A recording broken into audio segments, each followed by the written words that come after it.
Here we are back with another painting video for Hero Forge, and in the bottom left corner is the concept art that was given to me by the person playing in my campaign. They're playing a Dark Elf Wizard. So, and also she sent me a colored miniature off Hero Forge to also go by, so that's why the colors look a little bit different from the concept photo. But we're starting out here painting the hair white. We'll actually go back and darken it and then touch it up later. Here we are now painting the skin with Underdark Grays, a D&D paint from War Painters. And I'm just doing that throughout the whole skin and throughout the whole body, and doing some touch-ups here and there, lightening it up a little bit. But pretty much what we're doing here, basic Underdark Gray.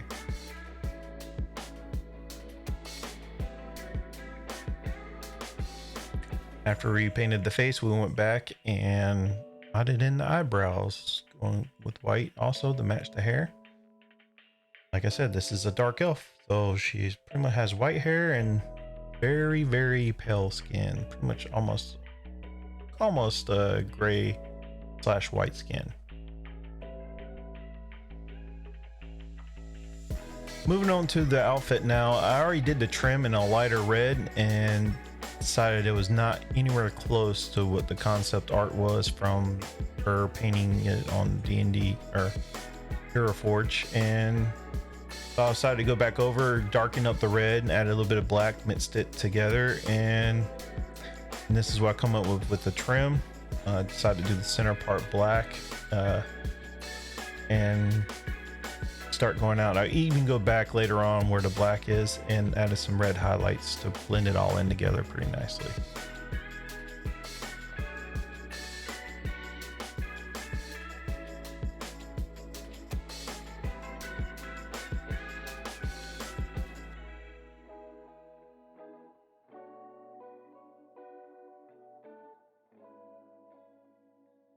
Here we are after we did the trim and added the color to the top part of her robes. I'm going in adding the same color I originally did the trim in. It's Dragonfire red, so it's more of a brighter red, and I'm just adding that throughout the the robes, all throughout the rest of the robes where they needed to go.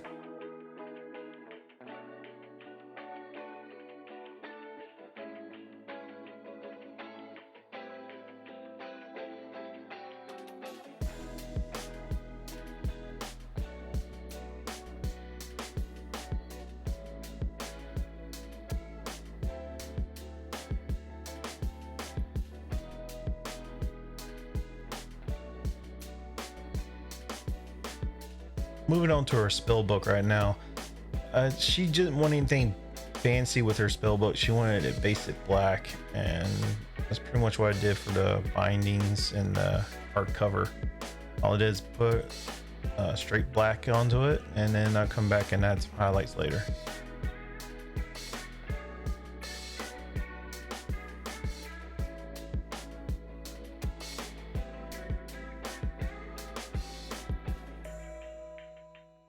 Now the pages for the spell book, I know I didn't want white, so I went more like a eggshell or pale type color.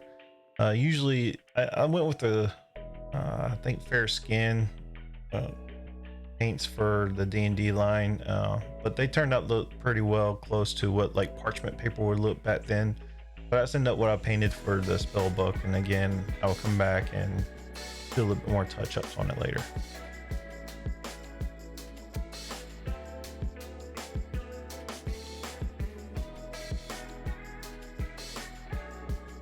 Now moving back to the spell book, I wanted to have it have some metal clasps, or like when you close it and you want to lock it up. I went with silver metallic paints for the little metal bindings on the outside of the book, so give that kind of metal look. So like when you close it, you can lock it up and nobody can open it.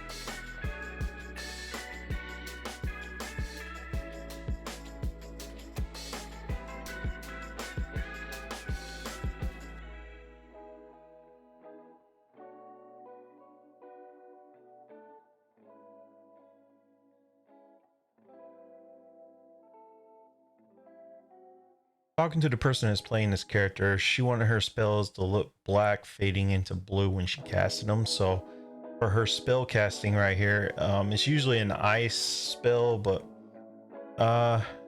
we're kind of changing it up and making it look different from ice. So basically you give a nice dark black coat to start out with for undercoat, and then you're going to lighten up to the blues fading into a lighter blue.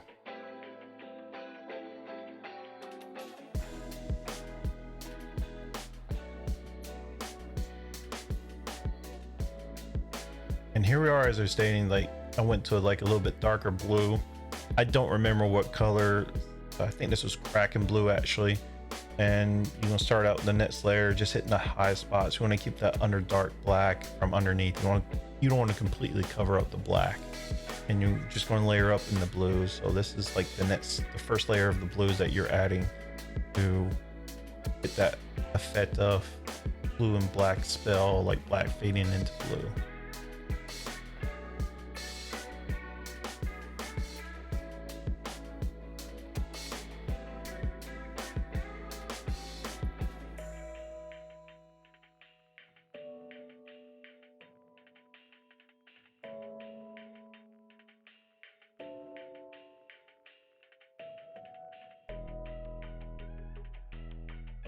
And as I said, we're moving up in the blues, and this is more of the like sky type color blue.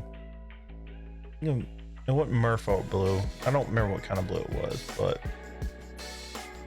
the label of it is for that. But it's more like a sky blue, and that's what we went into.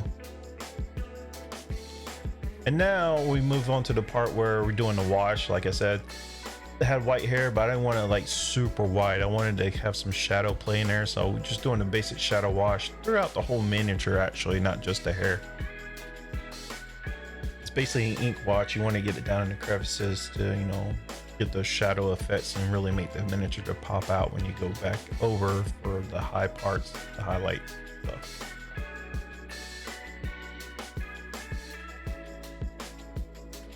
Here we are going back to the spell after I did my wash and decided I didn't like how it was fading in, so I thinned up the blue and, you know, just do a little bit more fading in.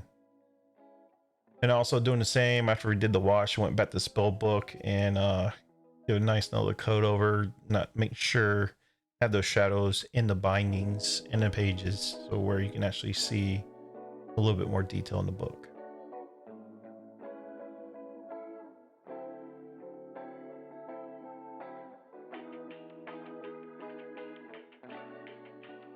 Now going back to the hair, we're not doing a full repaint, but we're doing a lot of touch-ups on the hair. We didn't want to go back over the wash that we just did. We want to leave that down in the crevices to give a little color play, so it's not a full blown white hair, if that makes sense. But we want to create some more shadows and actually see more of the hair.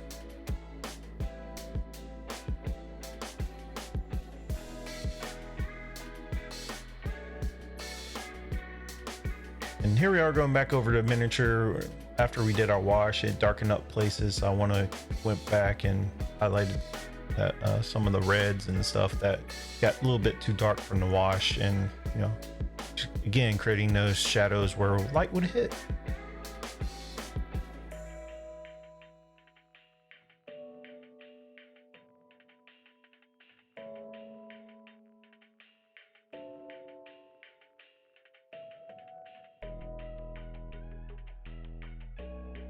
And again, this is a character in my D&D campaign I stream every other Saturday, so make sure you head over to Twitch and follow the channel and catch us live playing the game. But this character has a red base, so doing red. And all the bases are for the stream is for the person playing the character can see where their miniature is on the battlefield at any and all times. And that is pretty much the rest of the painting here. And again, nice solid red base, nice color, and that's pretty much it.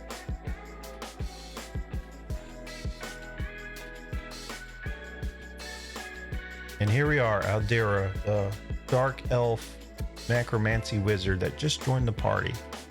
I will admit that when I did this paint job, I was starting to get pink eye, so it was getting harder to see. So this is not one of my best paint jobs, but I decided to post it anyway. I really think it turned out, the colors turned out great that I was shooting for, so I can't really complain. So again, if you like this video, please like and subscribe, and I should have more painting jobs coming to you soon. Well, until next time, peace.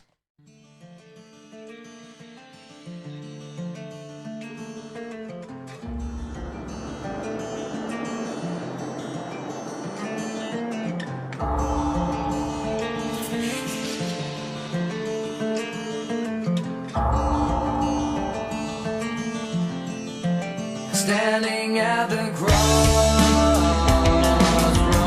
between a light